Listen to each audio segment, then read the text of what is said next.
Anyway, let's start. Hi, my name is Kalpesh, and I'll be the panel captain for cybersecurity, measuring ROI for cybersecurity. Is this real or is this Mirage? And it is with a great pleasure I would like to introduce Andrew, who is filling in for Michael, who had a family emergency, so he couldn't be here. Andrew is Chief Information Security Officer for Philips. And it is a big European conglomerate, needs no introduction in terms of the size and the reach that Philips has, and couldn't have any better person to ask the right set of questions where experience is the best guidance here. Welcome, Andrew, and take it away. Thank you. So good afternoon, everyone. Really excited to be here. We've got an awesome panel here today. I've worked with a lot of these people before. Actually, I've worked with every single one of you before, which is a real privilege. One of the things for today, this is meant to be a really dynamic discussion. So risk is a challenge. How do you quantify it? How do you manage it? And then how do you demonstrate that the board and the company's getting something for every dollar that they get in the work that you do? All of us are probably going to have very different approaches. All of us come from different boards and different industries. But at the same time, everyone here in the room comes from different industries, different boards, different contexts. So it's important for this to be a free dialogue, especially when we have a cohort of experts as strong as this. We're here to help you, but you're here also to help us. So I genuinely appreciate it. So I'll start off my introductions, going down the panel. Yes, my name's Chris Porter. I'm the Chief Information Security Officer for Fannie Mae. A little background or just? Please, go. Okay. So I actually just joined Fannie Mae about 2.5 years ago. I first started as the deputy CISO and then was promoted into the CISO role almost a year ago. And prior to that, I was on a journey to find the security ROI, which is going to be interesting to talk today, because I've always called it a little bit of the holy grail kind of journey. Like, everybody wants to get that return on investment for something that doesn't happen. And so I worked at Verizon for a long time, and there's a report that I put together for about 6 or 7 years called the Verizon Data Breach Report. And ultimately what it was about was collecting data about data breaches, why they happened, who did it, how did they attack it, what assets they went after, how were those assets affected. The overall design was to get to a point where you could understand control effectiveness and control efficacy. How do you know that passwords work in the way that we have them implemented today? Especially given if you're familiar with NIST, and they just recently came out with some new guidance around passwords that's completely different than what we've been doing for the last 30 years. And we can talk about that a little bit more in a bit. But I think my take is I'm an optimist skeptic when it comes to ROI. I believe it can be done, but I'm very skeptical on all the methodologies on how to do it, which I imagine several of you will be in the same boat. So, Lilia? Well, thank you, Andrew. And hello, everyone. And thank you for coming to this panel. And thank you for coming for the secret formula that we definitely have. My name is Lilia Cabana, and I am a Global Director of Application Security and Compliance at Schneider Electric. And Schneider Electric, if you don't know, it's the largest energy management company in the world with 160,000 employees across more than 100 countries. And if you care about data centers, you know about Schneider. Yeah, absolutely. And our team at Schneider Electric is basically responsible for helping Schneider Electric to succeed in the digital journey. And Schneider Electric is going through the massive digital transformation, and our goal is to make sure that we embed privacy and security by design into everything what we deliver, what we deploy, what we use. And I'm very glad to be in that conversation, because I think that we can trigger a good discussion about what we can do better, not only on a company level, but also to do better as a society, as a community of cybersecurity experts. And I really thank you to be here. James Kaplan, I'm a partner at McKinsey. I've been with McKinsey since 1999, which feels like about forever and a day. I lead our global cybersecurity practice. I have the opportunity to help a pretty broad range of institutions think through what their risks are, what their program should look like, how, and in effect, how to get the most return from their cybersecurity investments. A couple of thoughts, which may be a little bit different from the way some others have thought about it. To me, a large portion of the ROI of cybersecurity, as hard as it is to measure, is around trust. The digital economy requires trust. Digitizing our enterprises requires trust in transactions and data and what have you. And without the appropriate investments in cybersecurity, that trust doesn't exist, and therefore the value from digitization doesn't exist. And we spend a lot of time on the commercial and business aspects of cybersecurity. I think you're already seeing that, those type of dynamics of B2B markets where large business customers are putting tremendous amounts of pressure on their suppliers around the care with which they steward data which is shared in the course of doing business. Hello, I'm Jim Cups. I'm from Liberty Mutual. I'm the identity architect for Liberty Mutual, and I span across the different markets. I'm probably going to come at it from a pretty different direction than a lot of these guys. I've been a CISO at a smaller company, but I'm not one at Liberty Mutual, but I am responsible for a lot of our metrics inputs, and I'm responsible for the information that gets fed to our CISO. So I'll try to come at it from a little bit more of a technical angle. All right, so great. Now, one thing to touch on is 4 of us come from highly regulated industries, which creates a whole set of ROI challenges. Now, so I'm going to actually start with our friend Mr. Kaplan down there. Since you get to look across all industry, when someone comes to you, when a CEO or CIO comes to you and asks, how am I going to measure my benefit of cybersecurity, what's first out of your mouth? I would suggest that they need to think about their benefits at a couple of different levels, and it does vary. Varies a tremendous amount based on what sector they're in and what their mix of businesses is.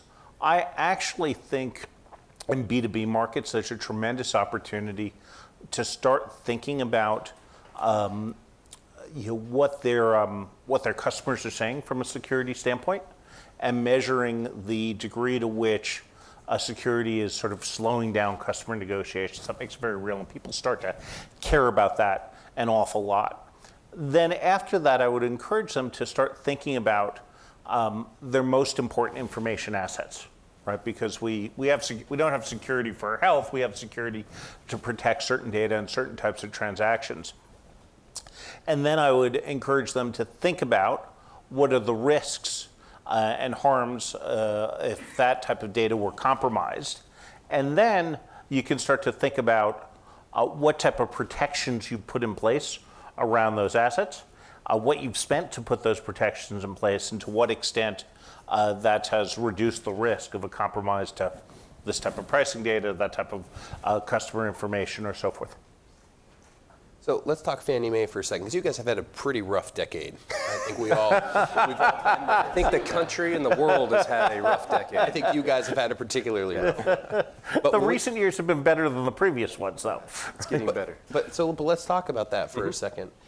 You're seen, you were for a long time seen as an anchor of the American economy, the great American dream. So when Fannie Mae was breached by virtue of poor management, not cyber. There was not a breach at Fannie Mae. Yes, I apologize. Poor choice of words, everyone. I'm a very bad moderator. But when Fannie Mae suffered that crisis, you had a brand reputational risk. You've built that back up. So how do they say to you, go fix cybersecurity, prevent us from having our name dragged through the mud, while at the same time, all of the financial challenges you've had? I mean, how do you do that? Yeah, so very interesting question. I mean, as you mentioned, Fannie Mae has had an interesting time in the last decade when we went under conservatorship, and you got to think about that. Back in 2008, the company was essentially operating if it's not going to exist anymore. But it still does still anchor the 30-year fixed-rate mortgage with the United States. And if you think about that, the information that you put into a mortgage application, if it's a loan that Fannie Mae purchases from a bank, I have that information that comes to me, and I'm in charge of protecting that information. So there's a lot of effort goes into that. I've tried to come at it from a different angle.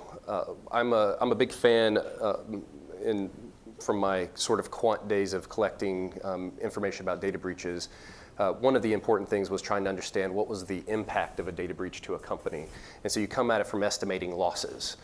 And So if you think about this, when you lose NPI data, typically an NPI would be Social Security numbers, credit card numbers, anything PII, I think is another term. You typically have to buy credit monitoring and notification services for each of that data. So let's say it's $20 per record, and you lose 1 million records. Well, all of a sudden, that point you have to pay $20 million, for all of those records that you just lost. And you start beginning to quantify, hey, what happens if this scenario happens of losing 1 million records? What is the lower bound of what I have to pay without even thinking about brand reputation, lost business? Those are sometimes a little bit harder to quantify. But when you start thinking about it in terms of other secondary losses like the legal fees and the IR fees, you can begin amassing some of these loss estimates. And really I came at it from, there's a methodology and a model out there called FAIR. I don't know if any folks are familiar with it, but it's Factor Analysis of Information Risk. A guy named Jack Jones created it several years ago. And it helps you, it creates a sort of a taxonomy to think about risk and about how threats come in, how the vulnerabilities affect assets, residual risks, and then loss estimates. And so you have a model and you have some information that you can begin plugging in, and you can start getting some of this information.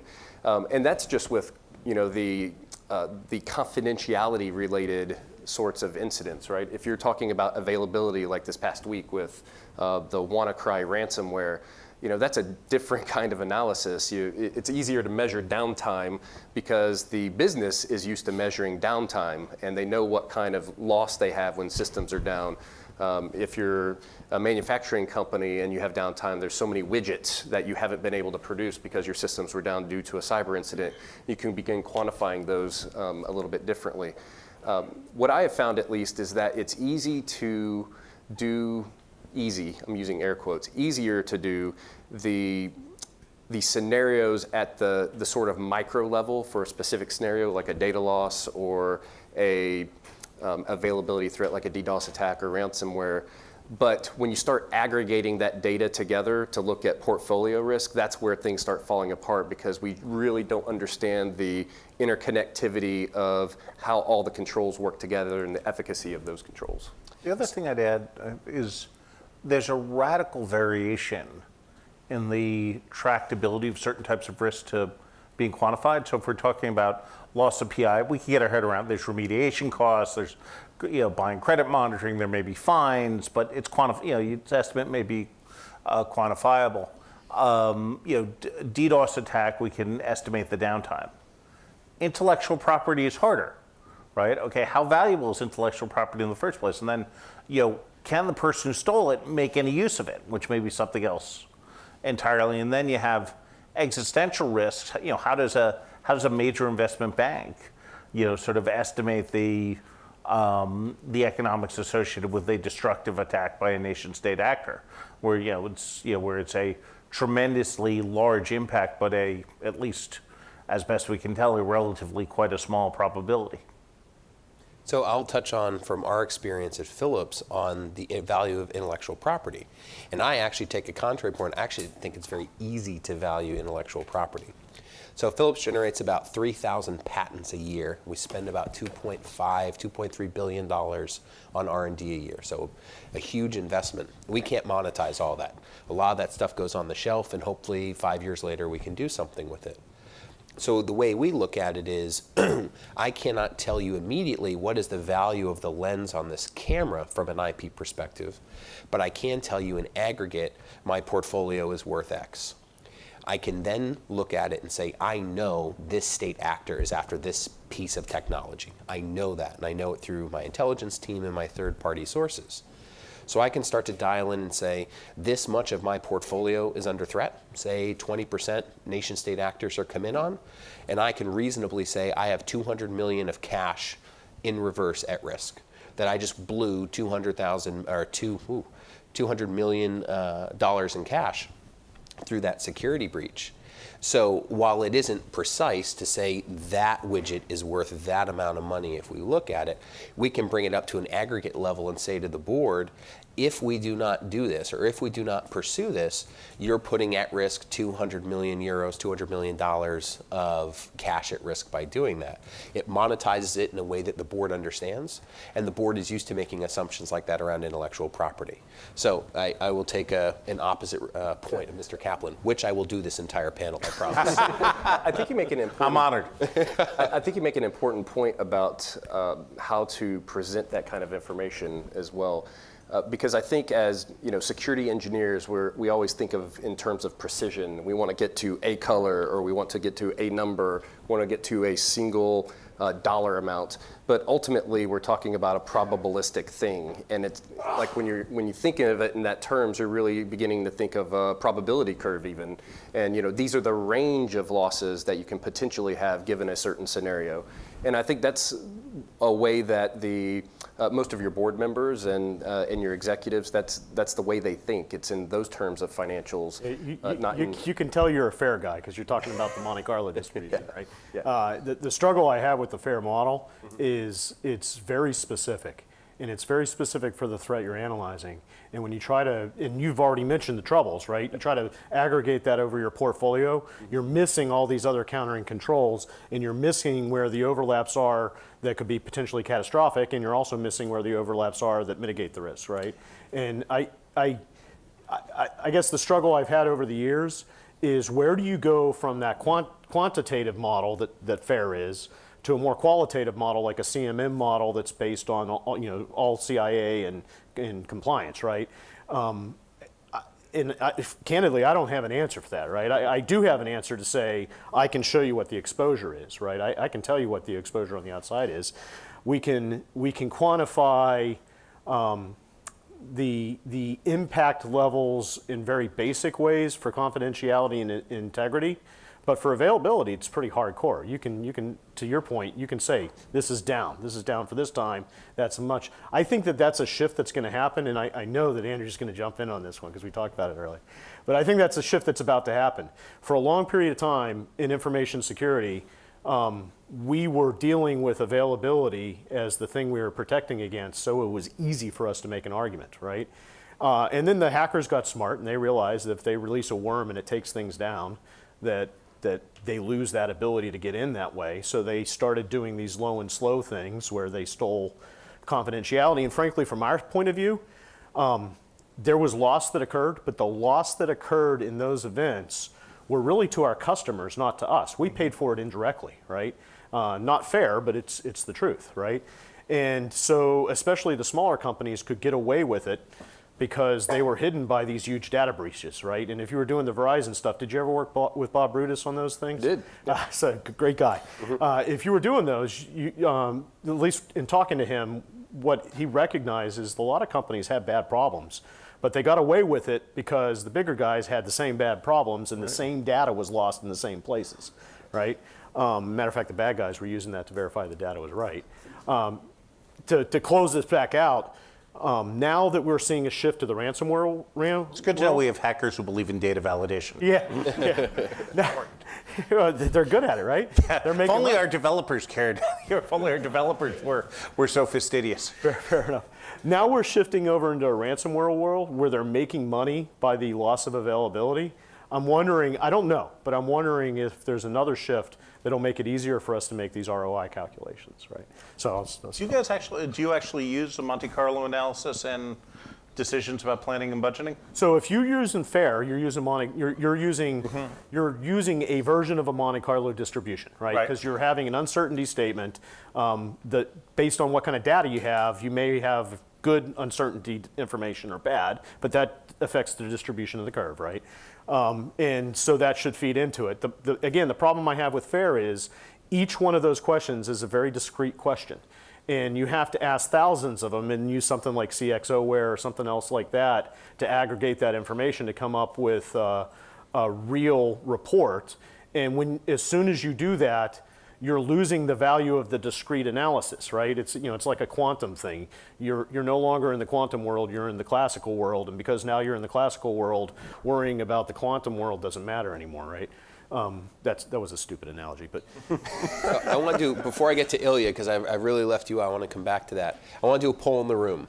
How many people in the room, let me pause. What we're going to do is we're going to ask a question. You're going to leave your hands up. As I keep asking questions, drop your hand. If you can still know what it is, leave your hands up, if that makes sense.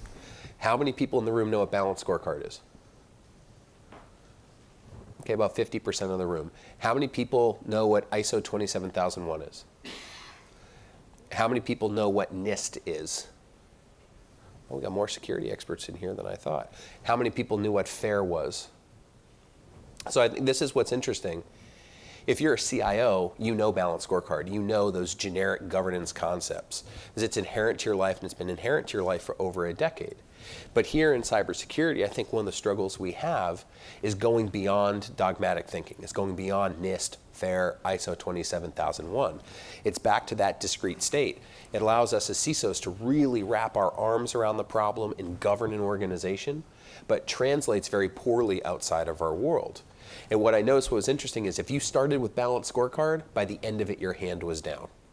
If you didn't start with balanced scorecard, your hand was going up. So it was almost math and I are not friends. There's someone said what it was. Inverse correlation? Inverse correlation, thank you. The math guy, Monte Carlo over here, everyone. Take him gambling. So I think that's an important reflection point for all of us to work out here. If you know what NIST is, go learn what balanced scorecard is. If you know what balanced scorecard is, work with your CISOs to find a way to be their translator. You're a translator for almost everyone else on your leadership team. How can you learn to be a translator for your CISO? And for those of us who are CISOs, how can we learn to understand that different language, that generic governance language? So I'll get off my pedestal and go to Ilya. Now, Ilya, you have a really powerful ROI problem. If you screw up, it can hurt a product and hurt revenue and diminish the return on a product. However, if you screw up, trains drive into each other, power plants blow up, the whole world falls apart, cats and dogs falling from the skies. But it really is a challenge because your products are so life critical. So how do you tell an ROI story when you're trying to protect an enterprise, which has a low impact, it's a revenue impact, but the product that goes out has a massive impact? It's a really good question. And definitely for Schneider Electric is probably the biggest challenge because we design and manufacture systems and components for objects of the critical infrastructure. And where losses, they are potentially unlimited. And the second thing, what's even more important, that as Schneider Electric and our clients and partners transition more and more to the digital world, it's all about trust. How much they can trust us, that we are properly protecting the digital assets of our clients, our partners, our employees. So this is a good conversation. But one thing that we can use as not a company like Schneider Electric, but probably every company in the world, is think about what other companies see as an external measure in terms of the cybersecurity posture. And I'm talking about this external view, security scorecard, BitSight, that we can take a look at all what other companies seeing externally. And definitely this metric is not perfect. And there is no problem metric with just perfect, but it can give a good sense of what other companies will be looking for. And also how to prioritize risk mitigation activities and spending your money and time and all resources equally or not equally according to priorities, really finding these blind spots. So was a good answer on your question? That's a great answer, Ilya. No, it was very good, thank you. So let's go down to Jim, Liberty Mutual.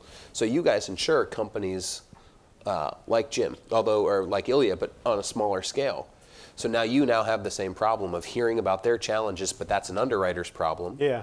While at the same time, you have to protect the company. So how do you translate that expertise and then prove to the board first that both work? clarification, I'm not on the insurance side, right? No, I know, but But the answer is we're trying to build actuarial tables, right? And to your point, you mentioned BitSight, you mentioned Qualys has their reports out there. We were actually talking about that at lunch earlier.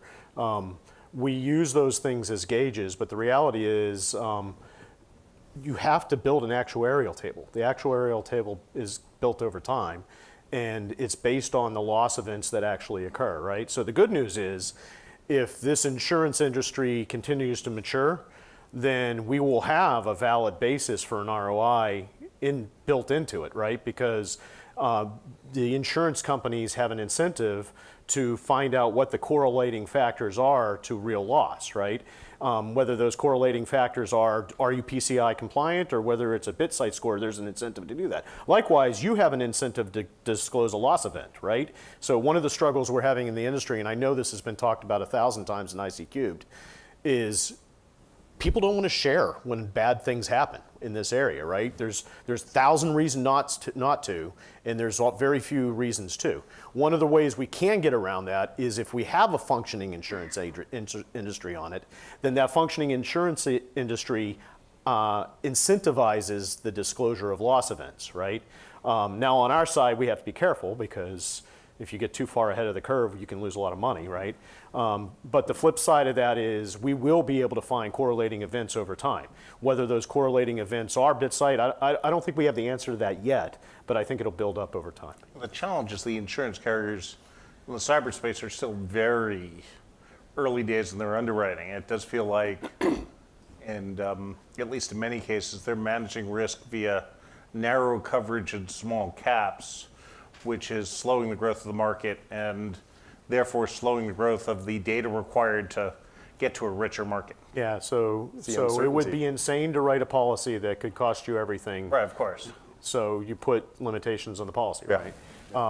The flip side of that is if they did write the larger policies you're talking about, they'd have to charge so much for them because the uncertainty level, again, back to the Monte Carlo distribution, right? The uncertainty is so high, you can't do it. So I don't know what our strategy is, and I'm glad I don't because then I don't have to worry about talking about it here. But I will say that any industry that's getting into this, there's going to be a learning curve that they have to go through. And as they're going through that learning curve, they're going to go into it more conservatively, right? So I think the insurance is actually a really interesting proxy here because insurance is an inherent measure of risk, right? We're going to narrowly scope the policy and charge you this much money. So it essentially correlates with this is how likely we think it is to have a situation like that. James, do you think that your insurance premiums could form a proxy for what your return on investment is, the change in over time? And I'm looking for Mr. Kaplan, then I'll get to you. Yeah. You know, I'm not, over time, yes. In the short term, I'm not sure, right? Because of the, the narrowness of the coverage. It's hard to map exactly the cost of the controls you're putting in place versus the sort of events that are covered in a cyber liability policy. Also, I know this changed a little bit, but in a number of places, the caps on coverage say $20 million per premium. I know there's some that go above that, but for a company the size of Philips, that's just not that big a number in comparison to the overall amount of liability. So I think eventually yes, but in the short term, I think it's hard. So I think they'll be able to offer larger coverage, just like insuring an offshore drilling rig, right? Exactly. So I was at BP before here, right? And they collected on one, right? Mm-hmm. The underwriters for that have loss event frequencies. Until you start getting a loss event frequency, you're not going to be able to determine. Well, part of the reason they feel comfortable is there's a reinsurance market. So if somebody they can lay off the risk. So there's any single event doesn't impact them too terribly much, right? And at the expense of Fannie Mae, you got to be careful you don't get carried away with the reinsurance lines. Oh, come on. This could be a lot of fun, but we'll be nice. Do you want to throw a pen at them or something? I'm sorry. No one here is from That the was Wall before Street your Journal, time, right? just like the BP stuff was after my time. So Ilya, I want to come back to something about the product work you do. So you've lived both lives. You've lived on the corporate side of managing security for a massive company in Russia, and now you're leading security for the development of a product. When you compare your two life experiences, where was it harder to demonstrate that security was delivering value and people could keep investing money, and then why? Well, it's a fantastic question. And thinking about two different worlds, I think the key difference is what the product is delivered. And the company where I worked before is in the transportation market, heavily regulated.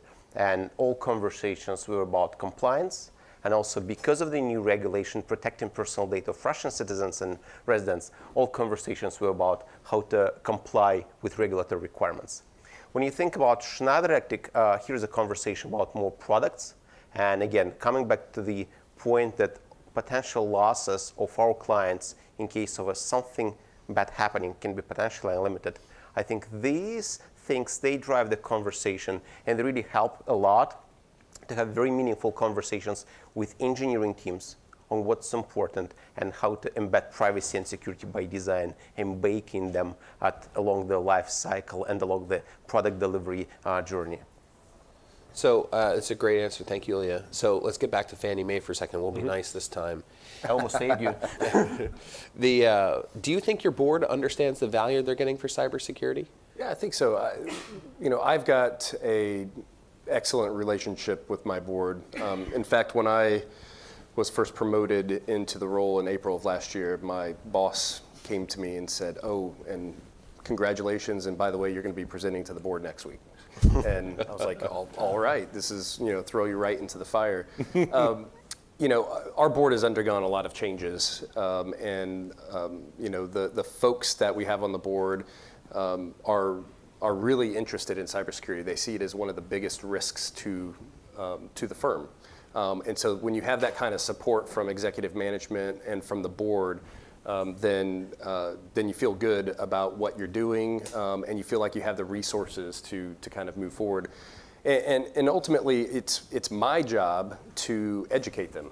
My job to educate them about what the top risks to the cyber risks to the firm are. What are the emerging threats that are out there? How's the regulatory landscape changing? What's the maturity of our program? We're talking about NIST Cybersecurity Framework. I mean, that's an excellent framework for understanding and maturity of your programming that gets to balanced scorecard ultimately. I mean, that's at the heart of NIST is the maturity model. And then also public-private partnerships. And it's my job to educate them about these things, about our program, so that they can make the right decisions. And that's my job as the advisor to them. Ilya, same question. Thinking about the conversation about education, I think it's a big thing. I just mentioned an hour ago in the roundtable that I interviewed about 20 cybersecurity and IT executives in companies last year. And what was interesting to learn how the conversation is changing with the board of directors. And the biggest thing is that before it was conversation about the checklist, compliance checklist. And for today, in many companies, the conversation is becoming more about risks, about risk management. And also one more thing, that the context becomes more shared context. Bringing and looping people from all different areas, HR, R&D, finance, into these conversations. And I think this is the biggest thing which is happening in the conversations with the boards. Let me add to that real quick, because I think that's something that is important for you and your organizations as well. For a long period of time, and I think it is still today in many organizations, cybersecurity is looked at as the CISO's problem. Right? Yeah, everyone turns to the CISO when like a cybersecurity question comes up, and he'll take care of it or she'll take care of it, kind of thing. And ultimately, though, it's an enterprise responsibility. There are things that HR needs to do that's cybersecurity related: communications, legal, privacy, other executives that is just as important as the day-to-day security operational aspects of I would argue 80% of what you need to do to be secure happens outside the CISO's direct organizational line of control. Yep. And that's why it's important to educate the users of your organization, make them strong. And this is the thing that's really difficult about measuring ROI. I mean, you can, we fish all of our users once a month. But when you think about it, it only takes I can drive my click rate down to 1%, but that's all it takes is 1%. And that's a difficult thing that, to measure in that aspect. So to Jim, Mr. Liberty, and then we'll come back to Mr. McKinsey. I can be Jim, he can be James. It's just easier. So Mr. Liberty, can you answer the same question for me? Yeah, I'm going to take a slight angle off of what he was just saying. Just like the responsibility is for security is diffusing out throughout the organization. I'm also seeing an inverse of that, and actually my new job, so I was very much on the compliance program side of things for a while at Liberty, but my new job is more about providing a direct ROI. So providing a service, we're shifting to the agile model. For all intents and purposes, I'm the product owner for identity in our company. And my job is to provide value to identity to the developers. So doing that is, I'm in competition, right? I'm in competition with these products that are out there. And if I'm able to show that I can provide a secure service faster that has all the compliance pieces in it, then I'm able to prove a value that they would be paying outside. So it costs X amount of person for Okta to do this. It costs Y amount of person for Ping to do this.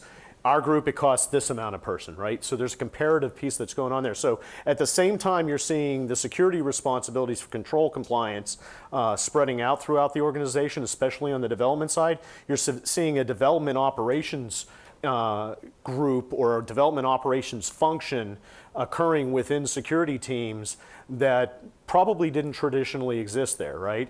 And that doesn't mean that the compliance and the risk functions go away. They're an integral part. As a matter of fact, they may even be more important because they become part of the feedback loop for the creation of those product sets. So I don't know if that helped, but I think that there is very concrete direct value that you can show. You can make it easier for customers to log on. You can make it easier for your users to do it. You can make it faster. You can allow systems to interconnect together that couldn't interconnect together before. You can branch across entire data sets in a secure way that your compliance requirements weren't allowing you to do before. And if you can take advantage of some of the technologies that are available now to do that in a secure way, and more importantly, to your point from our couple of months ago, talking about a provably secure way, right? Then you actually are adding value to the organization, I think. So sorry. No. So I think one of the challenges before we get to Mr. McKinsey is you've proven value. So I'm getting new siding on my house. I had vendor ABC all make a bid for the same product, so I know which one delivers the most value. But how do I answer the question, I need new siding? And that's the board answer. Now, what I see is they come to James, or we have Michael Coden here in the office, in the audience from Boston Consulting Group. We end up looking outside. I find that in the case of HSBC, they have a dedicated cyber advisory board that advises the audit committee at HSBC, and it's got the former head of MI5, MI6, former CEO of SWIFT, former national security advisor at the country of India, and then Kevin Mandiant, the CEO of Mandiant. So if you're the CISO walking in there, you've got these titans of the security industry talking to your advisory committee. And I think that's the challenge. I'm looking to see, is Hardy Plank the right siding for my house when I Google it online, and then comparing what the 3 lowest quotes are. So just I think that drives a complexity in the ROI discussion because you end up walking in on your back foot. So now I'm actually going to pull Michael in. I apologize, I'm going to put you on the spot here. So just wait, get your brain up and going. But to Mr. McKinsey over here, to James, what do you think?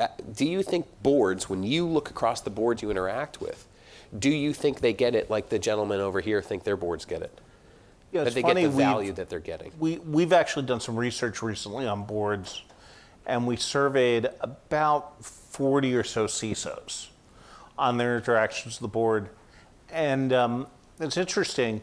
We expect the results were more encouraging than we thought, which I want to say about 3/4 felt that they had a fairly constructive discussion with the board, that the board understood what they were talking about and was not giving them, oddball feedback. Right, gee, why can't we, why don't we have, why can't we, I do X, Y, and Z on my iPhone, which sometimes happens.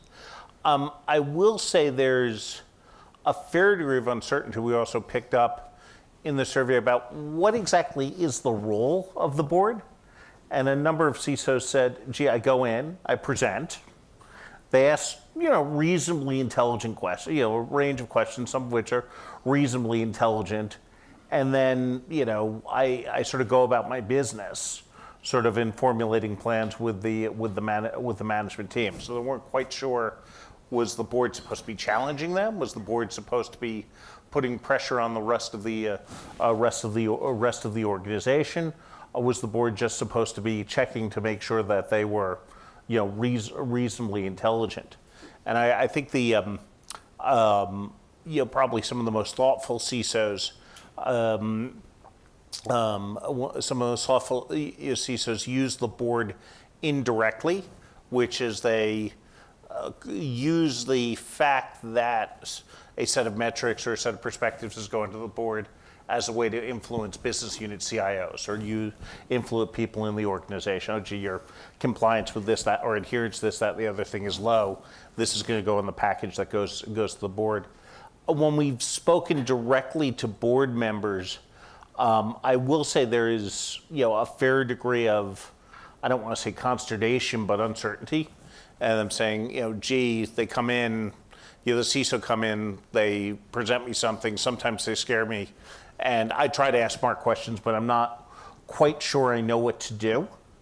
So I would say it's probably better than it was a couple of years ago, but I don't think on either side of the equation, either the CISOs, the board members have fully figured out how to turn that interaction into a value-creating transaction. And I think the smartest CISOs are using the board indirectly to influence the rest of the organization. Do we have a microphone that we can use to pass around? Ask the questions. We have a Slido app where you can. Okay, well, yeah. I'm just going to give it to Michael. I was going to give it to Michael over there because Michael's going to get. Sorry, Michael. I'm going to. Is this one? Yeah, that's fine. Yeah. So I apologize, Michael. And every career opportunity I had with Boston Consulting Group has evaporated. So the reason why I call him Michael is Michael has a very interesting practice with Boston Consulting Group, in that the primary part of his job is educating boards. It's sitting with executive chairmen, CEOs, and board members to help them understand how you handle cybersecurity, how you measure it, how you validate it, and what happens in the case of a breach.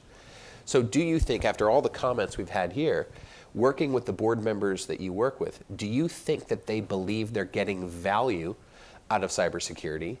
And as a corollary to that, do you think that they are able to quantify or justify the investment they're placing in cybersecurity? I think I'd have to agree with James Kaplan that the boards are a little confused at this point in time. They don't really know, they don't understand their CISOs that well. They need more education. So it's hard for them to say they're getting value without getting more education.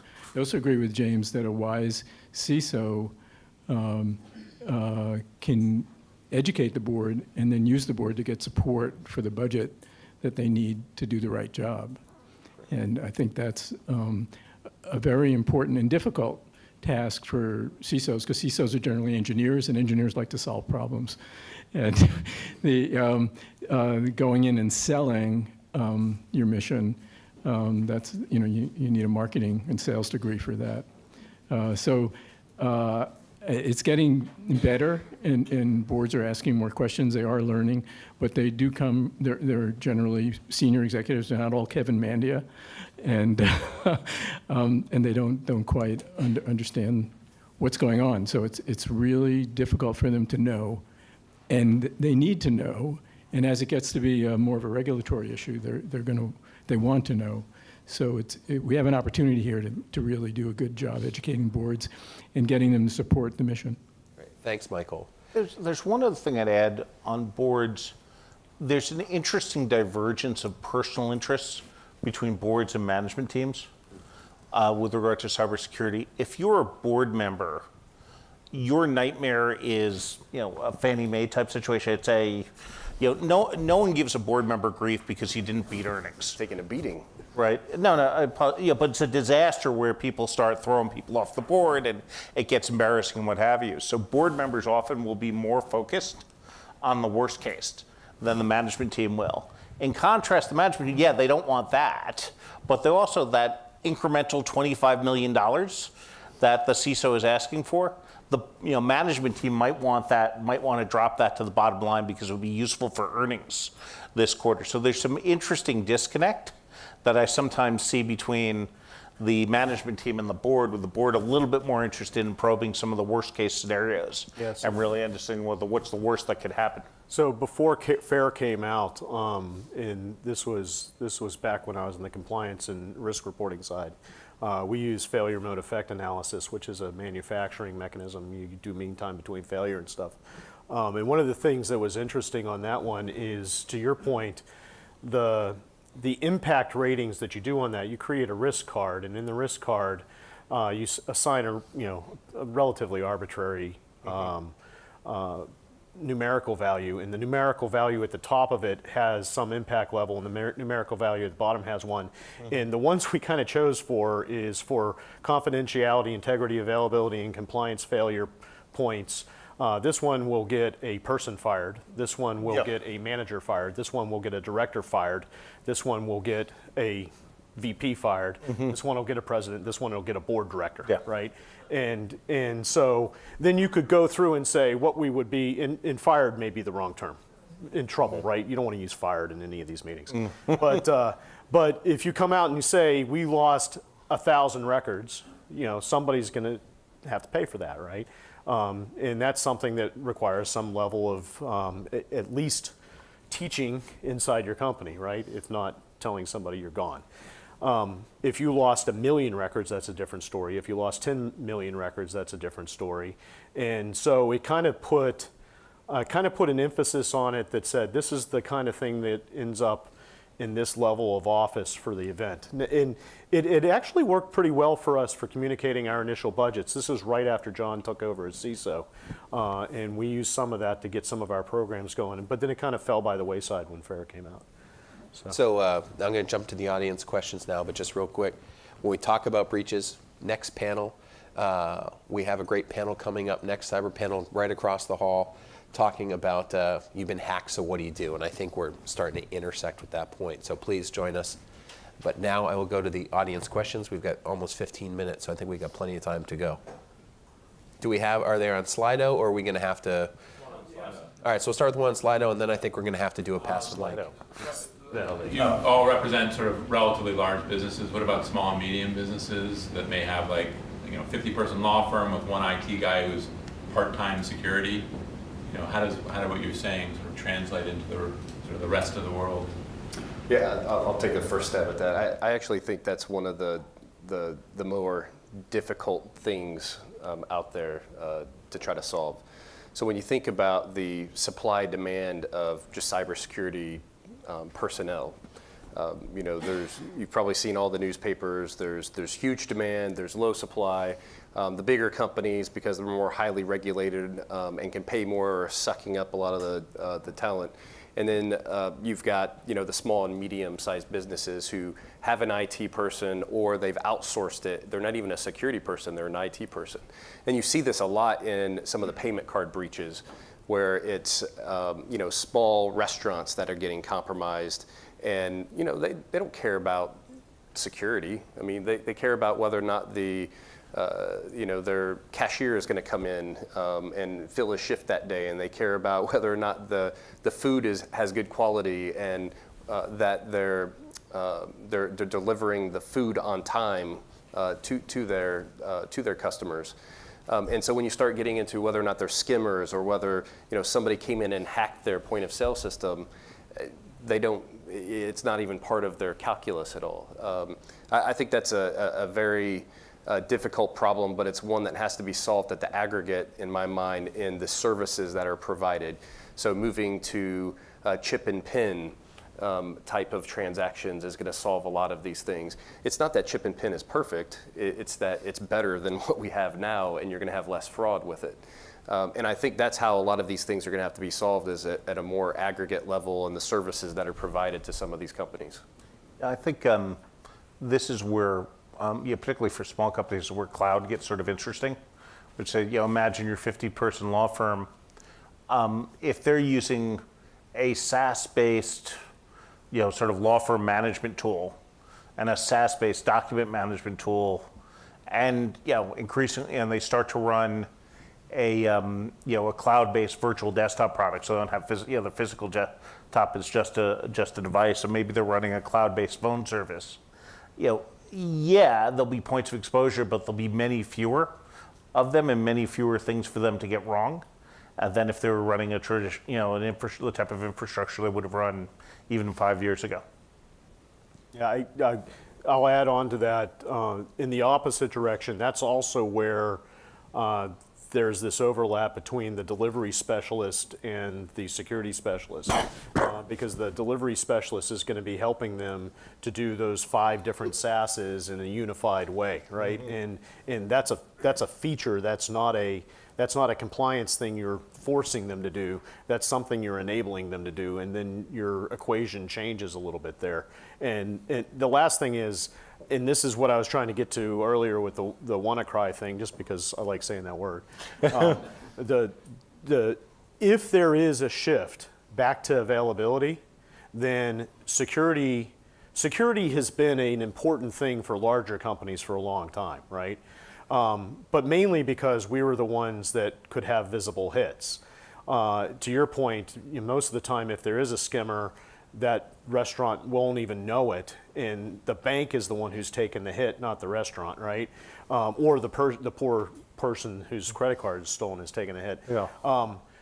So there is no financial pain to the restaurant for that. There's no financial pain for the law firm for some of the loss of things, unless they lose a lot of customers.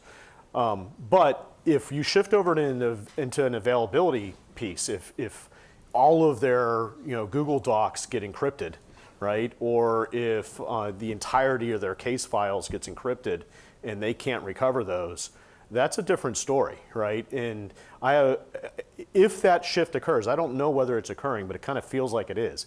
If that shift occurs, then all of a sudden availability is going to become more important, which means a lot of these mid and smaller size companies are going to pay a lot more attention to security. Mm-hmm.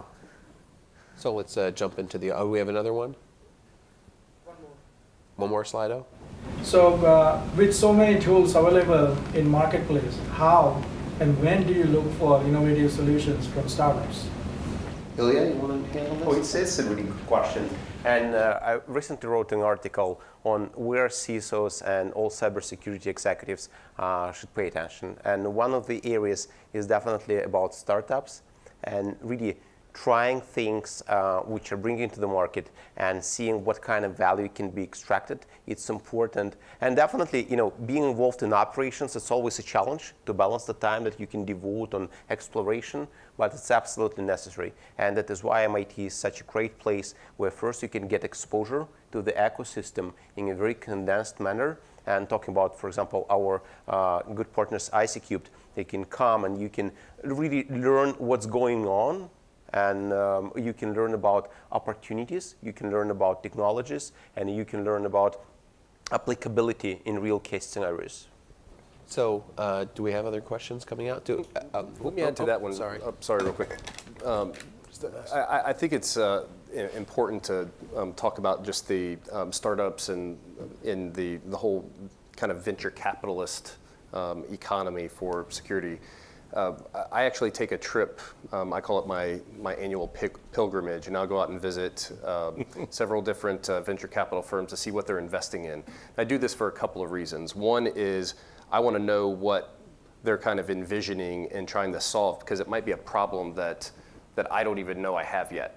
And that's an important thing for me to know. If there's someone trying to solve a problem and they're getting seed money now, I mean, they're not going to have a product for 3 or 4 years, most likely, and I might need to know about that so that I can bring them in. But the other piece is, like working with some of these smaller startup companies, you get a lot of value out of them, and you're helping them build their company as well. So they're providing you some sort of protection or detection mechanism within your organization. You're helping them be able to scale to work with other customers, and I see it as a win-win sort of process. Want to pass the mic around the room? Anyone have a question? Right back over here. I want to get the microphone over to. Hello. I speak loud enough. I can get a microphone. So you talked a little bit about 80% of securing the enterprise is outside the CISO's office. We heard some comments about phishing as a way of education. Where are the key places to invest? You have a limited education budget. Where do we get the biggest bang for the buck there? So I'll jump in, I'll take a look at this. As a large enterprise, we actually have a small counterintelligence team, or an intel team. We have a couple ex-counter-intel officers. And we work with executives to ask what are some high-risk areas in terms of just conceptual, not down at the discrete level.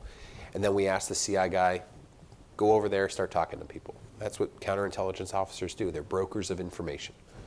They're good at starting a conversation and getting information out of a person. Not in a negative way, they just are good at doing that. And what's nice about that is it makes it very intimate, it makes it very real, and it allows us to break down the bureaucratic structure. Now, you don't need a 3-letter agency counter-intel officer to do that. You need someone in your team that's good at going out and asking a question to someone who's an engineer or an analyst or even an administrative assistant, someone who sees that and lives in that and thinks about the things they can't say to other people during the day. We found that to be of huge value to us because that now lets us zoom in on those areas, say we really got to watch that area. You know, as a 130,000 person company, we have limited areas we can focus our time and effort on. And that's been a huge payoff for us.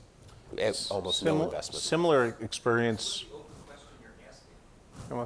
Sit down and say, it's nice to meet you, Todd. How you doing today?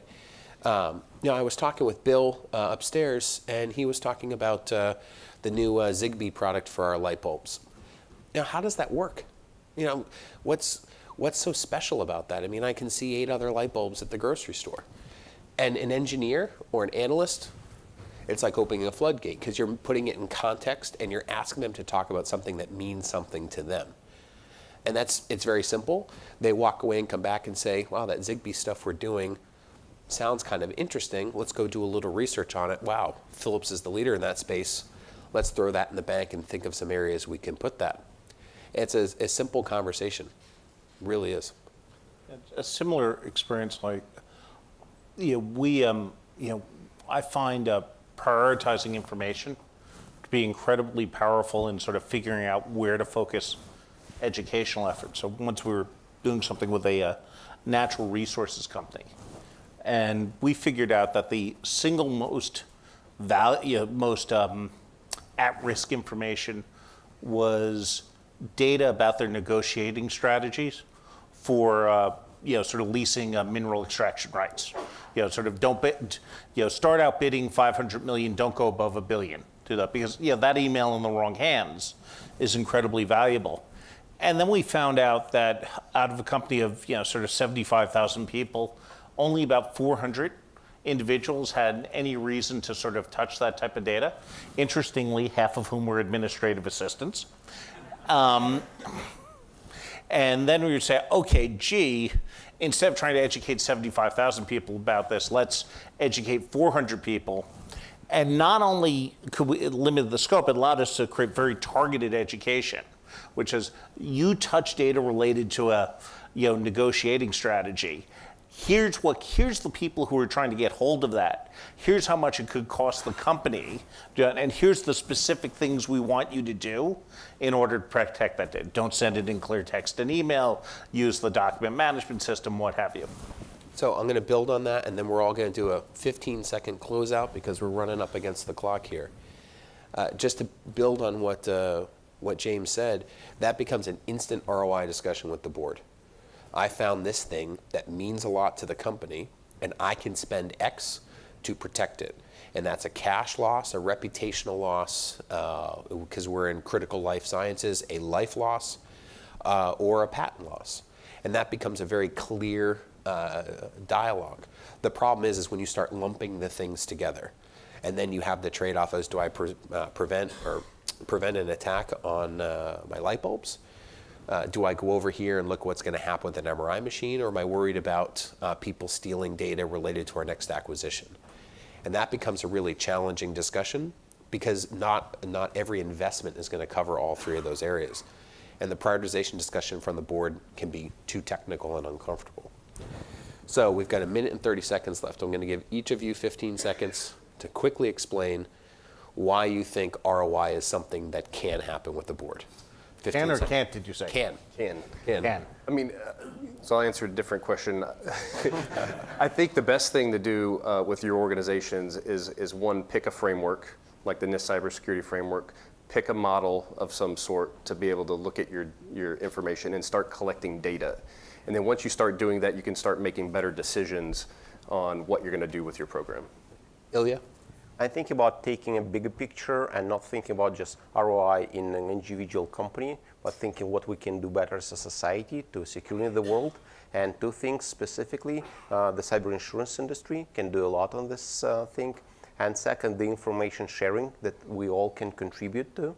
That we can, if we can make one step further, information sharing after this conversation, I think we've just achieved the goal. Boards understand risk and risk remediation, figure out what your most important information assets are, and what could happen to them, what bad things could happen to them, and orient the discussion around that. I think consistent semantics across the board. So to your point, pick a framework, stick with the framework, communicate the framework, don't make major shifts and changes to it, make minor ones that are explainable time to time, because it takes 5 times for somebody to hear something before they get it. I cannot believe it. We hit our time perfectly. All right. Wow. And for our moderator. Just to quickly close out, you can't get up, Jim. I haven't closed it out yet. I'm the moderator. People stay in your seats, please. No, just very quickly, I want to thank everyone for coming in here today for your contributions.